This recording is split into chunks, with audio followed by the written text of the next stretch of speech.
Senadora Vanessa Grangeotin. Muito obrigada, senhor presidente, senhores senadores, senhoras senadoras, companheiros e companheiras. Senhor presidente, penso que pela importância, pelo significado e pelas presenças que tivemos logo cedo no início dessa sessão, não poderíamos deixar nós, senadoras e senadoras, de vir aqui tecer alguns comentários e também participar desse momento solene, tão importante para o nosso país, para o parlamento, mas, sobretudo, para a população e para a democracia brasileira.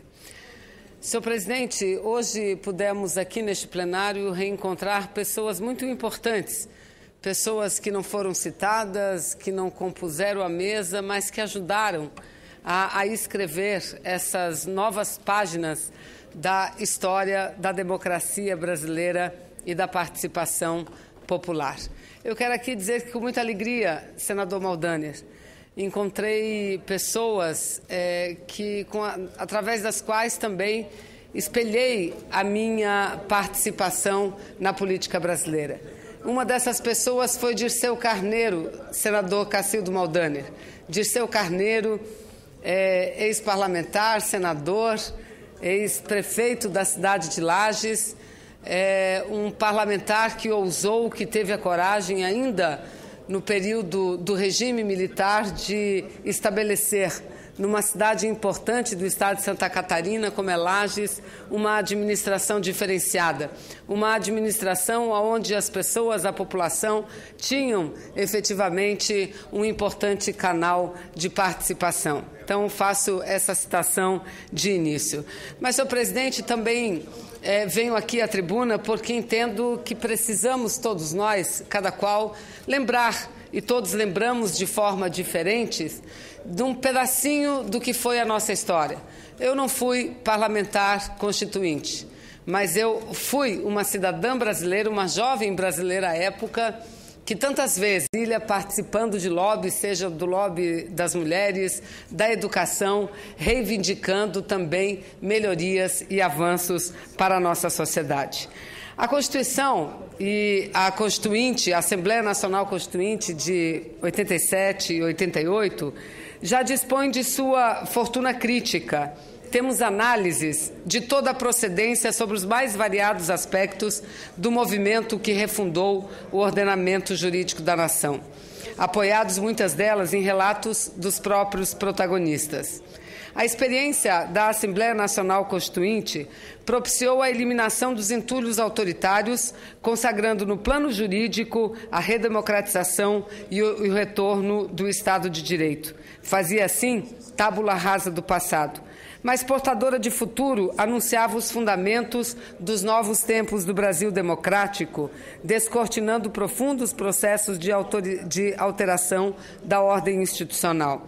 Nessa encruzilhada, entre passado e futuro, discutia-se a inserção da mulher no ordenamento jurídico nacional. E eu aqui venho à tribuna, senador Mozarildo Cavalcante, exatamente para relembrar esse aspecto. Nós assistimos, no filmeto que foi colocado, uma participação muito contundente das mulheres. Mulheres unidas jamais serão vencidas. Entretanto, precisamos falar mais desse que foi um dos principais movimentos organizados durante a Assembleia Nacional Constituinte. E nós, as mulheres, à época, lutavam dentro desse novo ordenamento jurídico pelo direito à inserção, pois todas as nossas constituições anteriores estenderam um manto de silêncio sobre a definição da condição feminina. O silêncio era apenas contrariado quando se reforçava o caráter misógino e sexista da legislação que exprimia com perfeição a assimetria das relações de gênero em sociedade patriarcal e conservadora.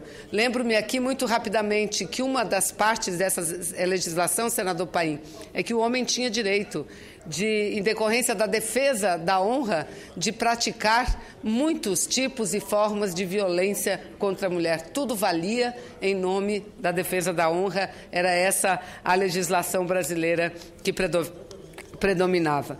Como bem observou uma das líderes do movimento de mulheres durante a Constituinte, Maria Amélia de Almeida Teles, Amelinha Teles, que abre aspas, que apesar de poucas, nós fizemos também o texto dessa lei. Nós colocamos na Constituição o que nossas avós, o que nossas mães nunca tiveram o direito de colocar, fecha aspas.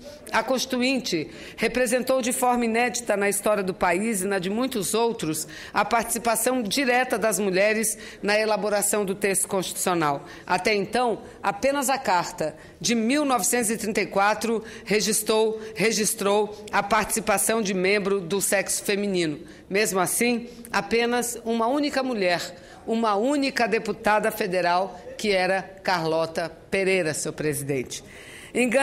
Elegeram-se para a Assembleia Nacional Constituinte 26 mulheres parlamentares no universo de 166 candidatas que se apresentaram para o pleito de 1986. Reconheço, eram realmente poucas, mas constituíam novidade no Congresso Nacional, pois a sua eleição, a eleição de 26 parlamentares, ampliou de 1,9% para 5,3% a representação feminina no parlamento. As nossas constituintes conseguiram ampliar de uma forma significativa a sua importância por meio de um coletivo, a bancada feminina. Em depoimento recente, a ex-deputada constituinte Ana Maria Hatz comentou como o grupo de pressão organizava-se e de lá para cá a organização seguiu-se e cada vez mais forte.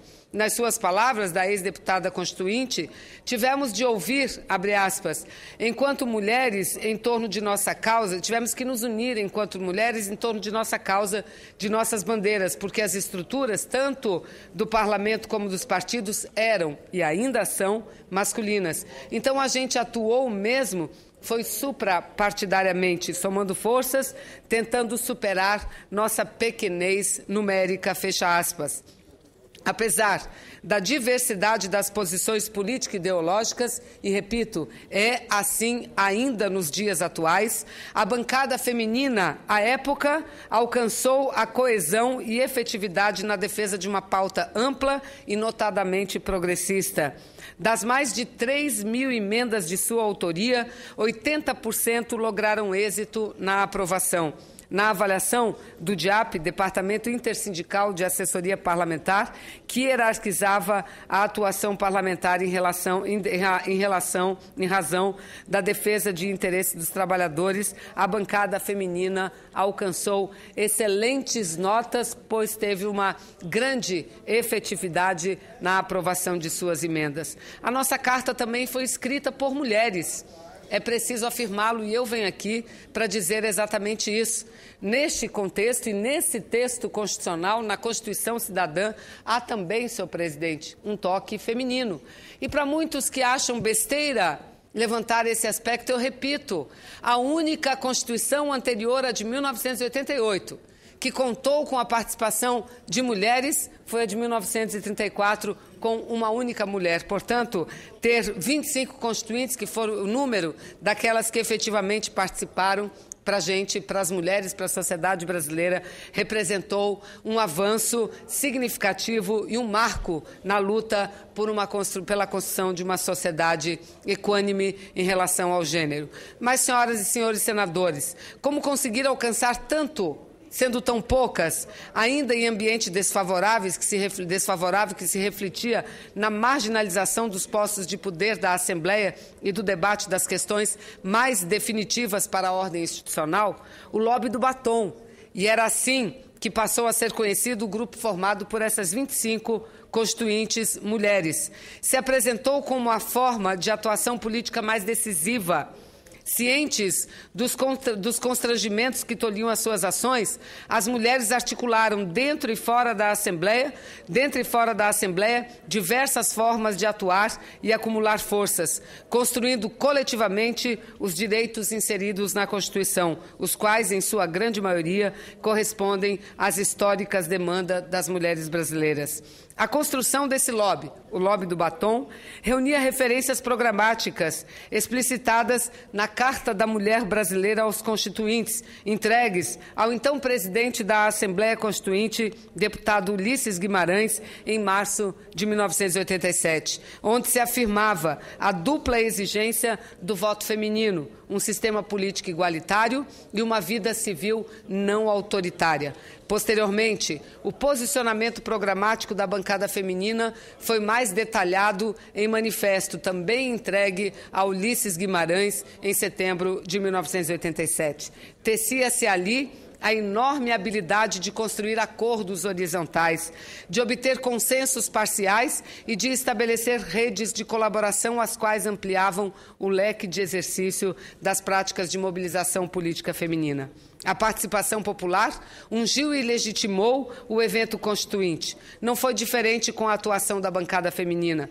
A capitalização do movimento acentuou-se na fase inicial da Assembleia, sobretudo na coleta de assinaturas para as emendas populares e na apresentação de sugestões populares nas subcomissões e comissões temáticas. A atuação feminina na Constituinte transbordou do lobby do batom para o universo econômico e social extremamente diversificado no Brasil.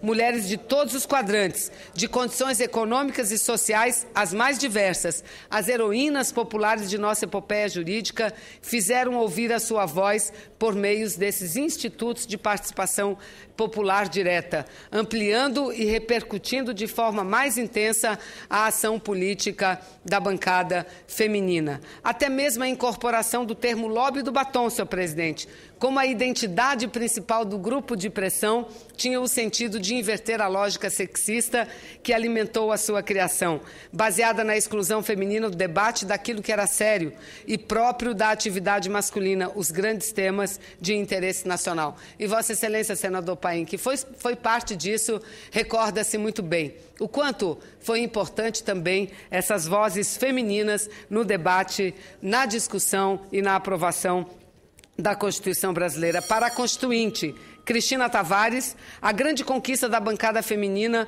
consistiu na transformação em bancada de mulheres políticas profissionais, circunscritas ao domínio do extravagante e do curioso, desprovidas de seriedade e Constituinte mostraram o seu valor e passaram a ser tratadas como políticas que têm posições e que têm intervenções na Constituinte semelhante aos homens.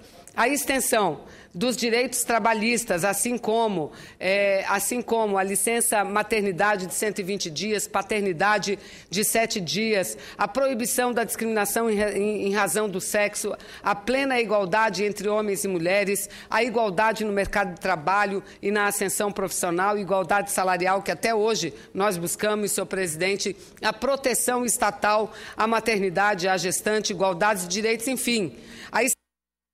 E eu já concluo, senhor presidente, a extensão dos direitos trabalhistas e previdenciários garantidos de forma plena às empregadas domésticas só foi definitivamente regulamentada agora, muito recentemente. Enfim, a Constituinte, senhoras e senhores, normatizou vastas áreas de interesse da condição feminina, descerrando o silêncio que sobre ela pesava. A partir daí, incentivou-se o debate e a regulamentação sistemática da questão feminina. Enfim, senhor presidente, com esse pronunciamento que faço aqui, peço que seja inserido na íntegra, eu quero, homenageando todos os constituintes brasileiros, deputados federais, deputadas federais, senadores e senadoras, homenagear principalmente as mulheres brasileiras, as mulheres que, de igual forma, foram muito importantes com suas presenças como parlamentares, mas muito importante também, eu estou concluindo, senhor presidente, nos movimentos, porque se Vossa Excelência reparar,